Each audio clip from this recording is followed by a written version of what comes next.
ரகசியம் நான் எப்படி ஐயா சொல்ல போகிறேன்? தயங்காமல் சொல்லம்மா. ஒரு பக்கம் பார்த்தால் என் காதலரை பிரிந்த மன வருத்தம், மறுபக்கம் பார்த்தால் அவர் அடித்த அடியால் எனக்கு இடுப்பு வலி வந்து விட்டது ஐயா. இடுப்பலியா? வலி வேதனை தாங்க முடியவில்லை ஐயா. பத்திரமா பாத்துக்கோ ஐயா.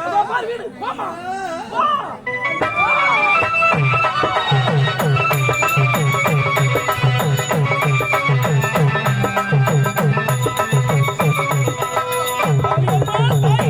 சுகப்பிரசவமா நடக்கணும். நீதான் அறிவுரை வேண்டும்.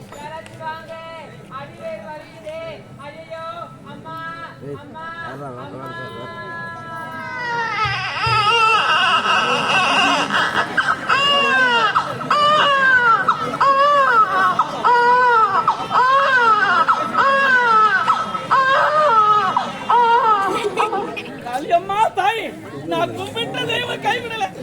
பாட்டுச்சு பாட்டுச்சு பாட்டு. என்ன ஆடா மாட போடுச்சு வீட்டுல ரொம்ப நாளா குழந்தை இல்லாத ஒரு வீட்டுல ஒரு குழந்தை சந்தோஷத்துல அந்த சந்தோஷம் பதட்டம் ஒரு மன பதட்டம்.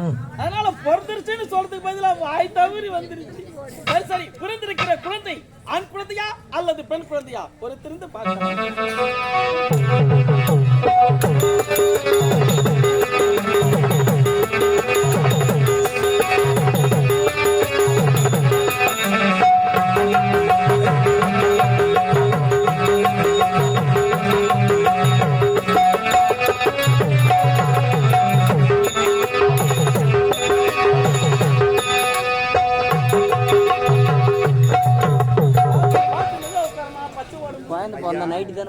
எனக்கு இடுப்பு வலி வந்ததுல்லவா? இவன் பிறந்த நேரம் நல்ல நேரமா கெட்ட நேரமா பார்த்து சொல்லுங்க. அந்த காளியம்மனோட அருளால நல்ல நேரத்துல நல்ல லக்னத்துல பிறந்திருக்கிறான். எதிர்காலத்துல சிறப்பா இருப்பான். ஐயா இவனுக்கு பெயர் சூட்ட வேண்டும் இல்லையா? உன்னுடைய நாவினாலே சூட்டி விடுங்கள். ஆமா உன் மனசுக்குள்ள எவ்வளவு ஆசை இருக்கும். நமக்கு ஒரு குழந்தை பிறந்தா இந்த பேர் வைக்கலாம் அந்த பேர் வைக்கலாம் ஒரு மனசுக்குள்ள மனக்கோட்டை கட்டி வச்சிருப்பேன். அதனால உன் விருப்பப்படியே நல்ல ஒரு பேரை நீயா வச்சிரு. என் வாழ்க்கையிலேயே சந்தோஷம் என்பதை காணவில்லை. அப்படியா? என் மகன் பிறந்த நேரம் ஆனந்தமாக இருக்கிறேன்.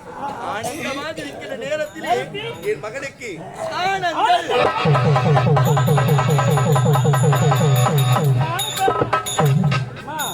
அந்த குழந்தை கொஞ்சம் என் கையில பெற்றெடுத்து என் செல்வத்தை பாருங்கள். எவனும் அழகா இருக்கிறான் பாருங்களேன்.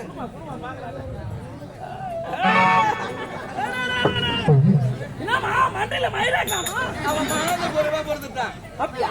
ஒரு மாதத்துல பொறுத்துட்டான். மகனை பாத்தியாமா? அவங்க அப்பன மாதிரியே முரட்டு பார்வை. விதை ஒன்று விளைத்தால் முளையும் பயிரானதா ஒன்று முளையும். திருட்டு பார்வை அப்படியே பாக்குமா? இல்ல பார்வை கஷ்டமாச்சு பாக்குறான். அவரை மாதிரியே தான் இருப்பான். அப்படியா? ஐயா இருந்தாலும் உங்களை நான் என்ன உறவு முறையாக ஏற்றுக்கொள்வது? எப்படி கூப்பிடலாம்னு நினைக்கிறேன். என்னுடன் பிறந்த அண்ணன் தம்பியே கிடையாது ஐயா. சொல்லாதம்மா. ஐயா உங்களை நான் அண்ணனாக ஏற்றுக்கொள்கிறேன். அப்படியே கூப்பிடு. என் மகனுக்கு என்ன உறவு முறை? நான் தாய் மாமன் முறையாக அவனுக்கு செய்ய வேண்டிய சீர்வரிசை எல்லாம் விடாம ஒரு குறையில்லாம நான் செய்யணுமா? முறையிட்டு பார்த்தாலும் குறை என்பதற்கு குறையா நான் வைக்க மாட்டேன். இருந்தாலும் நீங்கள் ஒரு சத்தியம் செய்து தர வேண்டும். சத்தியமா? எமலோட நம்பிக்கை இல்லையா? உலகத்துல எந்த ஆம்பளை நம்ப முடியுது ஐயா? கடவுளே ஆம்பளையை நம்பிதான் இந்த கதியில் இருக்கிறேன். ஒரு ஆம்பளையை நம்பதனால தான் இந்த நிலைமையில் வந்திருக்கிறேன். நடுத்தெருவுக்கு வந்திருக்கிறேன். சரி சரி எப்படி சத்தியம் செய்யணும்? என் கழுத்திலேயே தாலி இல்லாமல் தான் என் மகன் பிறந்தான் என்ற ரகசியம் என் மகனுக்கு தெரியவே கூடாது. தெரியலாம். எப்பொழுது தெரிய வேண்டும்? அவனுக்கு என்று ஒரு பருவம் வர வேண்டும். வளர்ந்து வாலிபமாக வேண்டும்.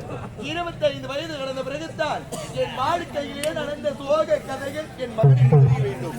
அதற்கு முன்பதாக காலத்தின் சூழ்நிலையால் நான் இறந்து விட்டாலும் சரி உங்களுடைய வளர்ப்பிலே சொல்லால் சுட்டரிக்க மாட்டேன் என்று ஒரே ஒரு சத்தியம் இருந்தார்கள். இவ்வளவுதானே? சரிமா உன் விருப்பப்படியே உன்னுடைய மகன் வளர்ந்து வாழ்வனாகி 25 வயதை கடந்த பிறகுதான் இவன் பிறப்பின் ரகசியத்தை இந்த உலகத்திற்கே நான் சொல்லுவேன். இதுவே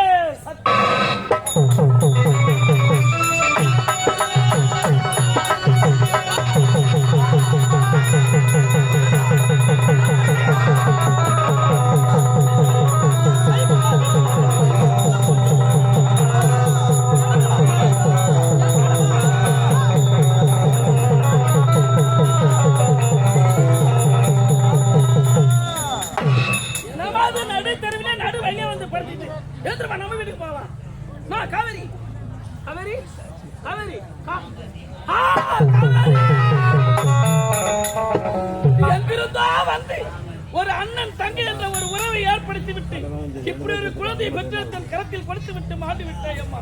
காளியம்மா தாயே, உனக்கும் கண் இல்லையா? இந்த ஒரு உயிரை காப்பாற்றுவதற்காக இந்த ஒரு உயிரை நீ விட்டுக் கொடுக்க கூடாதா? இதெல்லாம் உன்னுடைய சோதனை தானா? இந்த குழந்தையை நான் எப்படி காப்பாற்றுவேன்? சரி, நான் செய்து கொடுத்த சத்தியத்தின் பிரகாரம் உன்னை எடுத்து அடக்கம் செய்துவிட்டு இந்த குழந்தையை எதிர்காலத்திலே சிறப்பாடு வளர்த்து காட்டுகிறேன்.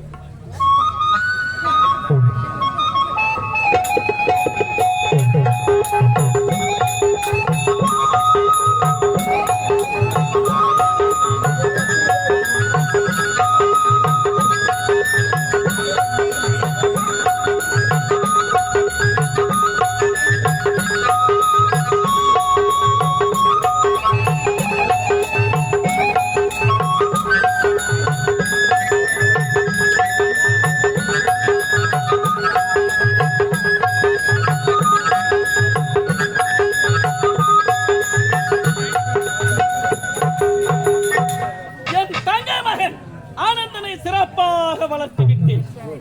பெரும்பு கொண்ட பெரியவர்களே, தாய்மார்களே, உங்கள் அனைவருக்கும் ஒரு அன்பான செய்தி. இந்த நாடகத்துடைய பெயர் நிறைய பேர் தெரியாம இருக்கலாம், இப்பதான் வந்திருக்கலாம். அதனால மீண்டும் ஒரு முறை அறிவித்துக் கொள்கிறேன். இந்த இப்போது நடத்தி கொண்டிருக்கக்கூடிய நாடகத்துடைய தலைப்பு உறங்காத உண்மைகள். உறங்காத உண்மைகள், உறங்காத உண்மைகள். அனைவரும் நாடகத்தை அமைதியாக கண்டுகளிக்குமாறு கொடுக்கிறேன். என்னுடைய தங்கை மகன் ஆனந்தனை சிறப்பாக வளர்த்து விட்டு பாடசாலையிலே படித்துக் கொண்டிருக்கிறான். அவன் என் வீட்டிற்கு குழந்தையாக வந்த நேரம் என் மனைவி கருவுற்றாள். எனக்கு மகள் பிறந்தாள்.